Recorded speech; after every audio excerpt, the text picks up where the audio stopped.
दोस्तों, माइंड और स्टैमरिंग ये दो ऐसी चीज़ें हैं कि जिनका एक डायरेक्ट कनेक्शन होता है।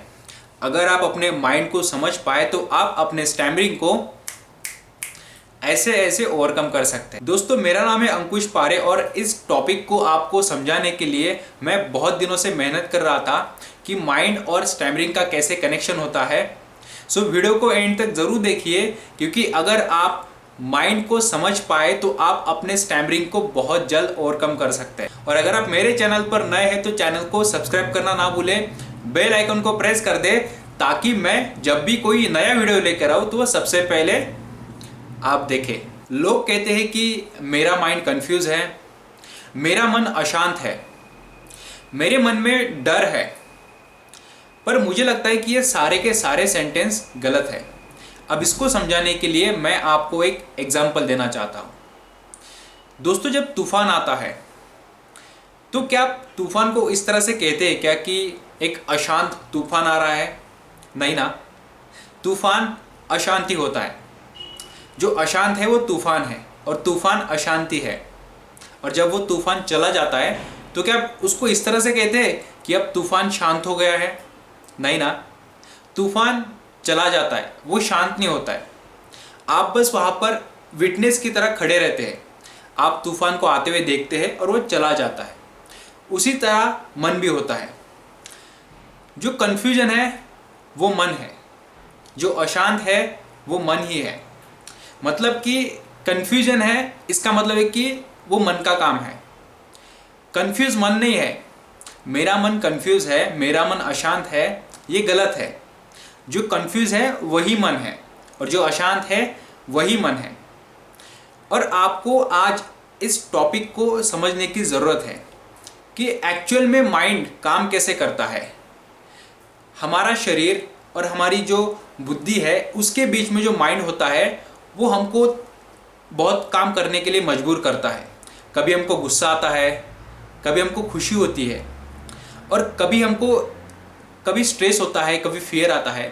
ये सारे के सारी बातें माइंड की वजह से होती है। भगवत गीता में कृष्ण ने अर्जुन से कहा था कि तुम और मन दोनों अलग हैं।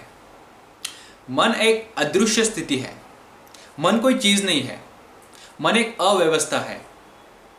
मतलब कि अगर आप समुंदर के बीचों बीच हैं तो आप समंदर के अंदर अगर डुबकी लगाओगे तो समुंदर में आपको बहुत सारी चीज़ें दिखेगी जो आपको अट्रैक्ट करेगी, कोई आपको चीज़ें डराएगी भी। पर वही अगर आप समुंदर के साथ तैरना सीख जाओगे तो समुंदर आपको रास्ता दिखाएगा किनारे तक जाने के लिए। तो वही होता है माइंड के साथ भी। अगर आप माइंड के साथ कनेक्ट हो जाओगे, जब आपको डर लगेगा कि ये मेरे ऊपर हंस रहा है या फिर कोई मुझे कुछ कहेगा या नहीं कहेगा, वो जो डर रहता है, वो जो डिप्रेशन रहता है, वो जो फियर रहता है, अगर आप उसके साथ कनेक्ट हो गए और अगर आपने उसको एक्सेप्ट कर लिया तो आपका माइंड आपको और डराएगा। पर वही अगर आप उसका विटनेस बन जाएंगे और देखेंगे कि ये मेरे साथ क्यों हुआ है, जो आदमी मेरे सामने खड़ा है, चाहे वो मेरा बॉस हो, टीचर हो, प्रोफेसर हो या फिर कोई भी हो, मुझे उसके सामने डर क्यों लगता है, तो आपको पता चलेगा कि वो डर एक्चुअल में नहीं है, वो आपके मन की वजह से डर लग रहा है आपको। पर जब आप उस इंसान को फेस करेंगे, उससे बात करेंगे, तो आपका डर अपने आप निकल जाएगा, क्योंकि आपके माइंड को पता चल गया है कि वो इंसान आप ही की तरह है, वो आप ही की तरह बात करता है। पर आपका मन क्या करता है कि आपको वो डराता है कि नहीं। और आपका मन आपको क्यों डराता है? क्योंकि आपके लाइफ में ऑलरेडी कुछ एक्सपीरियंस आए थे। तो आपका माइंड क्या कहता है कि नहीं, ये एक्सपीरियंस आगे भी आएंगे। तो माइंड कैसा होता है? चंचल होता है। जैसे एक घोड़ा होता है। अगर कोई नया घोड़ा जिसने कोई आदमी ने उसको अभी तक काबू में नहीं किया है और वो अगर कोई आदमी उसको काबू में करने की कोशिश करेगा तो क्या करेगा? वो उस आदमी को गिराएगा। 2 बार गिराएगा, 10 बार गिराएगा, बहुत बार उसको गिराएगा। पर वही आदमी अगर उसने ठान लिया कि नहीं, मुझे इस घोड़े पर चढ़ना है या फिर मुझे इस घोड़े को काबू में करना है, तो वो क्या करेगा? वो कोशिश करेगा। और कोशिश करने वालों की कभी हार नहीं होती। सो आपको भी क्या करना है? अपने मन को पहचानना है। अब मैं आपको बताऊंगा कि आप अपने मन को कैसे पहचानें और आप अपने मन के साथ कैसे फ्रेंडली रिलेशन बनाएं, जिसके कारण आपको अपने स्टैमरिंग को ओवरकम करने में फ़ायदा हो। और दोस्तों स्टैमरिंग भी क्या होती है? स्टैमरिंग हमको क्यों आती है? क्योंकि हमारे अंदर स्ट्रेस होता है, डिप्रेशन होता है, फियर आता है, कन्फ्यूजन होता है और एक्सेट्रा एक्सेट्रा।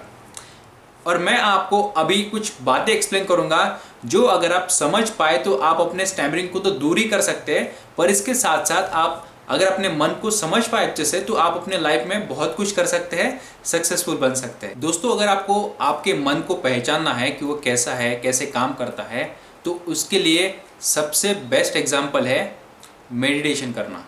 जी हाँ दोस्तों, पर मेडिटेशन के भी दो पार्ट आते हैं। एक होता है मेडिटेशन करना और एक होता है मेडिटेशन में होना। मेडिटेशन करना मतलब कि जैसे कि आपने आपकी आंखें बंद कर दी, हाथ को एक जगह पर रख दिया और आप शांत होकर बैठ गए, ये एक पार्ट होता है मेडिटेशन का। पर दूसरी बात होती है मेडिटेशन में होना। मेडिटेशन में होना इसका मतलब ये है कि आपका पूरा फोकस एक जगह पर है। जैसे कि मेरा भी पूरा फोकस इस कैमरा में है, आपसे बात करने में है।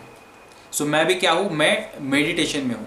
दोस्तों आप जब भी कोई काम करते हैं, चाहे आप स्टैमरिंग के लिए कुछ प्रैक्टिस करते हैं, चाहे आप घर से बाहर निकलते हैं, लोगों के साथ बात करते हैं, कुछ काम करते हैं, किसी से मिलते हैं, फ़ोन कॉल्स पर बात करते हैं, चाहे आप कुछ भी करते हैं, एक बात हमेशा ध्यान रखिए कि अगर आपका फोकस एक जगह पर होगा तो आपका 100% उस काम में लगेगा।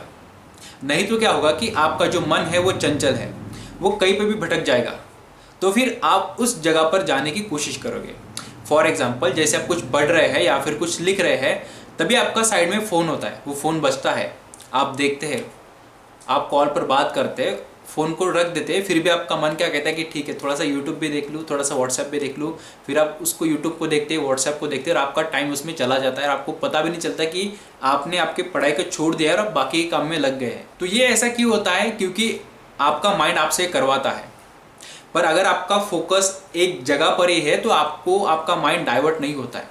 अब जैसे कि आप स्टैमरिंग की प्रैक्टिस कर रहे हैं, तो जब आप प्रैक्टिस करते हैं तो देखिए कि मैं ये प्रैक्टिस क्यों कर रहा हूँ, मैं ऐसे क्यों बात कर रहा हूँ, मेरे अंदर ऐसा क्या हो रहा है कि जिससे मुझे स्टैमरिंग हो रही है, या फिर मैं ब्रीदिंग ऐसे क्यों ले रहा हूँ। जब हम बात करते हैं तो मैं जैसे बात कर रहा हूँ तो मैं बात क्यों कर रहा हूँ, क्योंकि मेरे लिप्स और मेरा माउथ हिल रहा है, इसकी वजह से मेरे अंदर का जो साउंड है वो डाइवर्ट होकर कुछ नया वर्जन लेकर आ रहा है बात करते समय।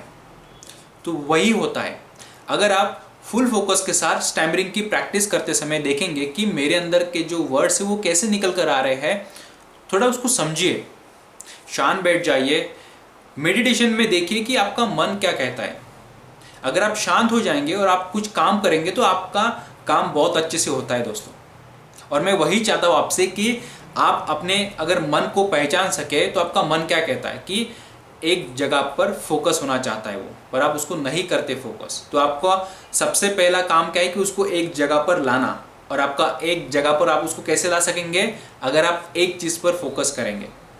और आप एक चीज़ पर फोकस कैसे करेंगे? जब आपकी ब्रीदिंग नॉर्मल होगी और उसके बाद जब आप कोई भी काम करेंगे, कोई भी प्रैक्टिस करेंगे, या फिर आप किसी के सामने बात करेंगे, किसी अननोन आदमी के सामने बात करेंगे, कॉल पर बात करेंगे, किसी के भी सामने बात करेंगे, तो आपको पता चलेगा कि मैं जो वर्ड्स बोल रहा हूँ, मैं जो शब्द उनके सामने रख रहा हूँ, मैं जो सेंटेंस उनके सामने रख रहा हूँ, वो मेरे मुँह से आराम से निकल कर आ रहे हैं, क्योंकि मैंने देखा है कि मेरे अंदर के जो वर्ड्स वो कैसे निकल कर आ रहे हैं, मैंने उसका फाउंडेशन देखा है। दोस्तों किसी भी चीज़ का विटनेस बनिए, उससे कनेक्ट मत होइए। जैसे कि आप कोई प्रेजेंटेशन देते हैं, किसी डॉक्टर के सामने जाते हैं, कोई स्टेज पर जाते हैं और बात करते हैं, तो देखिए कि आगे वाला इंसान आपके ऊपर क्यों हंस रहा है।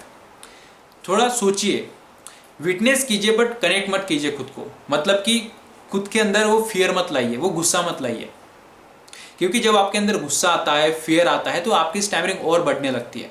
पर वही अगर आप शांत रहकर उस बात को समझ लेंगे तो आपको पता चलेगा कि हाँ यार, मैंने कल से तो अच्छा आज बोला है, तो मैं कल भी अच्छे से बात करूंगा। दोस्तों मैं जाते जाते आपको एक स्टोरी सुनाना चाहता हूँ गौतम बुद्ध की। जब गौतम बुद्ध एक गांव से जा रहे थे तो उस गांव के कुछ लोगों ने गौतम बुद्ध को रोक लिया और उनसे कहने लगे कि तुम पाखंडी हो, तुम ढोंगी हो, तुम लोगों को फंसा रहे हो, और ऐसे ऐसे उन्होंने कुछ उनको गालियाँ दी। गौतम बुद्ध ने ये सारी गालियाँ सुनी और वो वहाँ से चलने लगे। लोगों को और ज़ोर से गुस्सा आया लोग उनके सामने गए और फिर से उनको कहने लगे कि तुम ढोंगी हो, तुम पाखंडी हो, तुम लोगों को फंसाते हो। तो वो फिर से वहाँ से चले गए। अब लोगों से रहा नहीं गया, तो लोगों ने उनको पूछा कि हम आपको इतनी गालियाँ दे रहे हैं, इतना सब कुछ कह रहे हैं, फिर भी आप उसका रिप्लाई क्यों नहीं दे रहे? तो गौतम बुद्ध ने कहा कि अगर आप यही चीज़ मुझे 10 साल पहले कहते तो मैं आपको दंडित करता, मैं आपको कुछ सज़ा देता, शायद मैं आपको फांसी पर लटका देता, पर आज मैं आप ऐसा नहीं करूँगा क्योंकि मुझे कुछ लगता ही नहीं है ऐसा। दोस्तों, इस कहानी से आप सीख सकते हैं कि अगर आपको कोई भला बुरा कहता है तो वो आपके ऊपर रहता है कि आपको उस चीज़ का बुरा लगता है या नहीं लगता है। अगर आप उस चीज़ से कनेक्ट होते हो तो आपको बुरा लगेगा, आपके अंदर डर आएगा, और वही चीज़ आपको स्टैमरिंग को बढ़ाती है। तो ये आपके ऊपर रहता है। और जाते जाते मैं आपको एक टिप्स बताना चाहता हूँ कि अगर आपको स्टैमरिंग को और अच्छे से देखना है, समझना है और उसको ओवरकम करना है, तो आप सबसे पहले अपने स्पीड को नॉर्मल रखिए, उसको कम कीजिए। उसके बाद अपने ब्रीदिंग प्रोसेस के ऊपर ध्यान रखिए, उसको नॉर्मल रखिए, और एक स्माइल के साथ अपने हाथों को यूज़ करते हुए बिना डरे लोगों के सामने जाकर बात करने की कोशिश करें, क्योंकि प्रैक्टिस से सब कुछ नहीं होता जब तक आप रियल लाइफ में लोगों को फेस नहीं करेंगे। सो दोस्तों, आशा करता हूँ कि आपको ये मेरा वीडियो पसंद आया होगा, जो मैंने आपके साथ कुछ बातें शेयर की है कि माइंड और स्टैमरिंग कैसे होता है, कैसे काम करता है। अगर आप इस बात को समझ पाए तो आप अपने स्टैमरिंग को भी बहुत जल्द ठीक कर पाओगे। अगर आपको ये मेरा वीडियो पसंद आए तो ज़रूर वीडियो को लाइक कीजिए, आपके कमेंट्स कमेंट बॉक्स में ज़रूर लिखिए, ताकि मुझे पता चले कि आपको वीडियो सच में पसंद आया या नहीं आया। इसके लिए लाइक कीजिए, कमेंट कीजिए, और अगर आप मेरे चैनल पर नए हैं तो चैनल को सब्सक्राइब करना ना भूलें, बेल आइकन को प्रेस कर दें। सो इस वीडियो के लिए इतना ही, इस दिन के लिए इतना ही। मिलते हैं ऐसे ही नए अच्छे और मोटिवेशनल वीडियो के साथ। Thanks for watching.